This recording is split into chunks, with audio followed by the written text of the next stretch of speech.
छात्रों, आज हम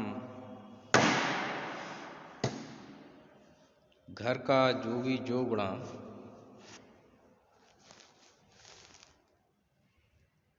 नामक संस्मरण की चर्चा करेंगे। घर का जोगी जोगुणा संस्मरण काशीनाथ सिंह द्वारा लिखा गया है और ये संस्मरण उस समय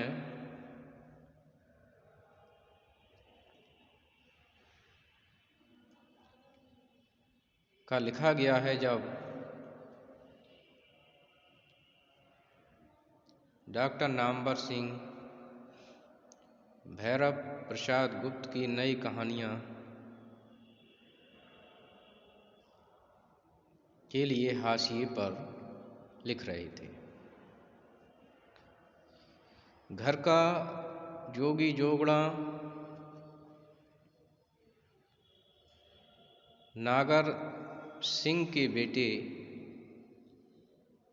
मार्क्सवादी समीक्षक डॉक्टर नामवर सिंह पर आधारित है। काशीनाथ सिंह जी ने डॉक्टर नामवर सिंह के साथ बिताए महत्वपूर्ण समय को प्रस्तुत किया है। इस संस्मरण में काशीनाथ सिंह जी ने ये बताने का प्रयास किया है कि डॉक्टर नामवर सिंह जैसे परम विद्वान, मनीषी, चिंतक, विचारक, समीक्षक को बनारस ने किस प्रकार उपेक्षित किया है। उनके संस्मरण को हम निम्नलिखित बिंदुओं के आधार पर समझ सकते हैं। डॉक्टर नामवर सिंह और मार्क्सवादी दृष्टि। इसके अंतर्गत हम उन परिस्थितियों को जानेंगे कि किस प्रकार डॉक्टर नामवर सिंह मार्क्सवादी विचारधारा से प्रेरित हुए। उनके विषय में काशीनाथ सिंह जी ने लिखा है कि उनका प्रारंभिक जीवन कितना संघर्षमय रहा है और उसी संघर्षमय जीवन ने उनको मार्क्सवादी बना दिया।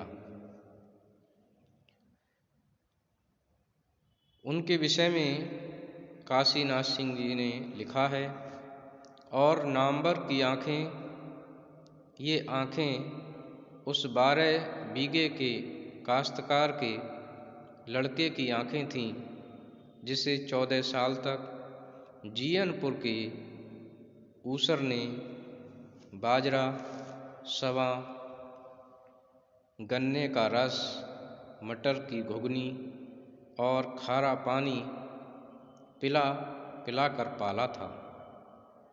जो 10 वर्षों तक काशी विश्वविद्यालय के विद्यार्थियों की आँखों की पुतली था, जो महीनों तक चुनाव के दौरान रोटी, नमक, प्याज खाकर भूखे नंगे पांव गांवों की खाक छानता रहा था, जो 5 सालों तक जेब में चवन्नी डालकर फुटपाथ के चक्कर लगाता रहा था, जिसे मार्क्सवाद ने दृष्टि दी और इसी नगर के टकियल लोग जब उसे घास तक नहीं डालते थे तो कम्युनिस्ट पार्टी ने सहारा दिया था।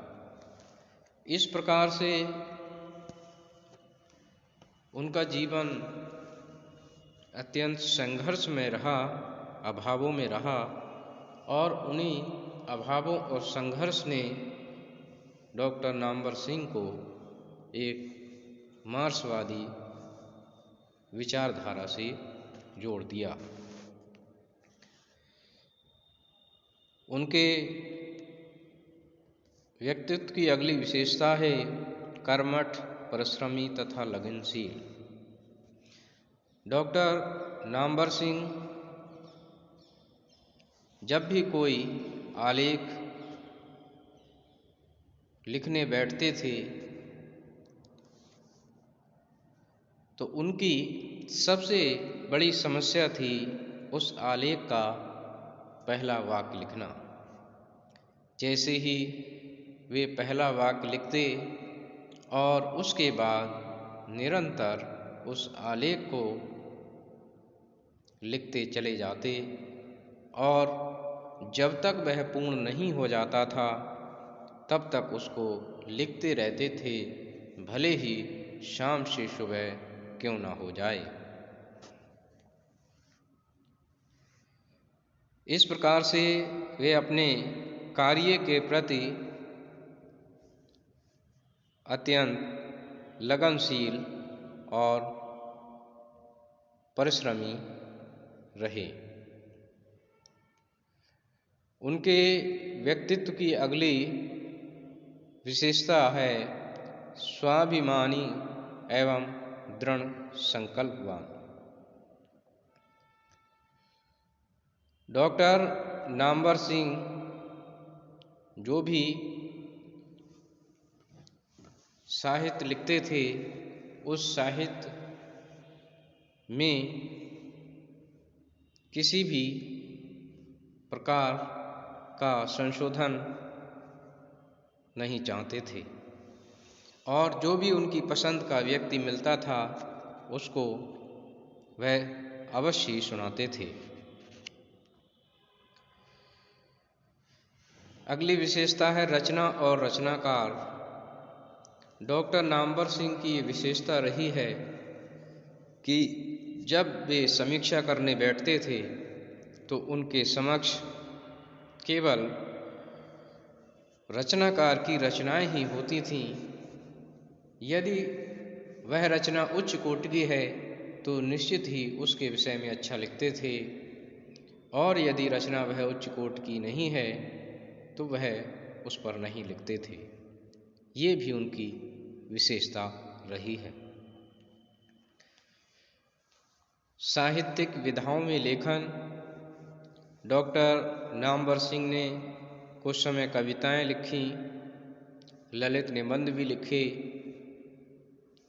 लेकिन ज़्यादा समय तक, अधिक समय तक उन्होंने आलोचना या समीक्षाएं ही लिखी हैं और इसी क्षेत्र में डॉक्टर नामवर सिंह अग्रिम पंक्ति में गिने जाते हैं।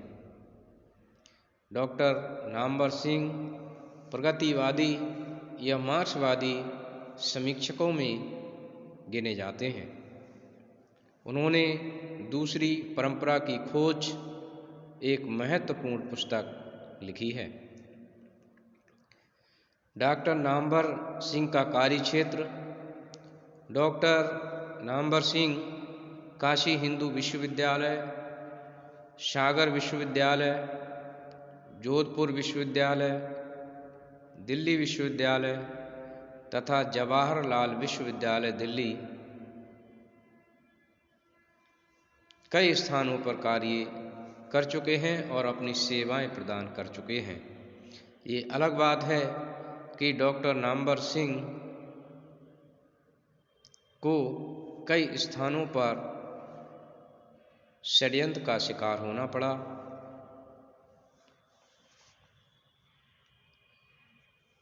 आदर्शवादी एवं ईमानदार।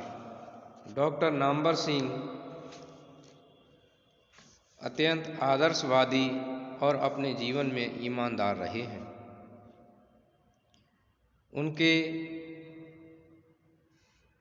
मजले भाई कानून को जब बन जाते हैं तो उनको समझाते हुए कहते हैं कि राम जी, तुम्हें तो पता ही है कि मेरी ज़रूरत है ही कितनी सीमित है,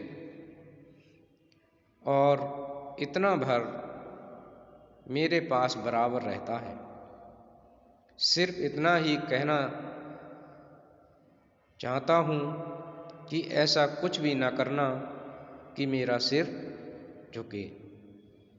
अपने भाई के लिए इस प्रकार से ईमानदारी का पाठ पढ़ाते हुए नामवर सिंह जी देखे जा सकते हैं।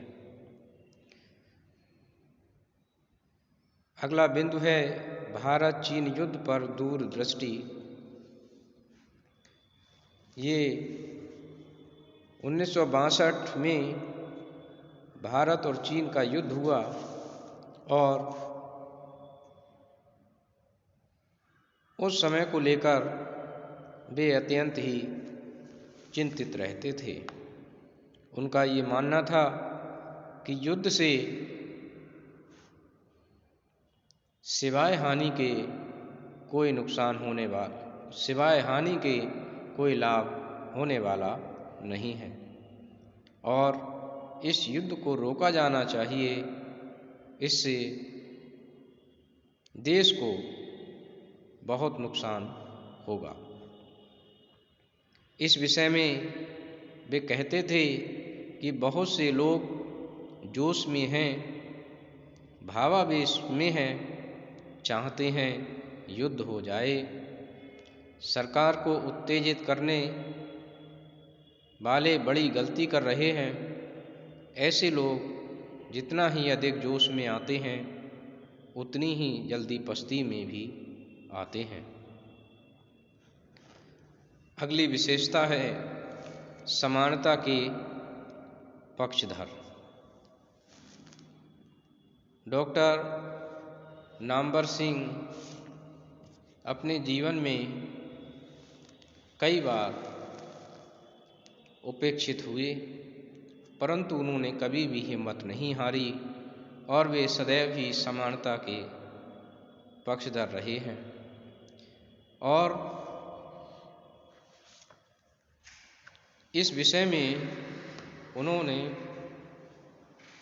एक उदाहरण देते हुए बनारस में लोगों द्वारा जो उपेक्षाएं हुई हैं उसका एक उदाहरण प्रस्तुत करते हुए उन्होंने कहा है कि इसी तरह बनारस को समझने के बाद मेरी पक्की राय है कि घाट पर भोर में लेटे कबीर को ज्ञान गुरु रामानंद के चरणों से छू जाने के कारण नहीं हुआ।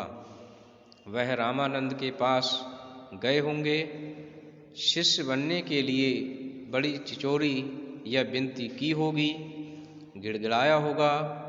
जोल्हा को मलेच्छ समझकर गुरु ने दुरदुराया होगा और कोई रास्ता न देखकर थक हार कर कबीर ने पैर पकड़ा होगा और क्रुद्ध महात्मा ने पिंड छुड़ाने के लिए 2-4 लात जमा दी होंगी। इसके बाद तो ज्ञान के लिए क्या बच रहता है। तो इस प्रकार से हमने आज घर का जोगी जोगड़ा को समझा। धन्यवाद छात्रों।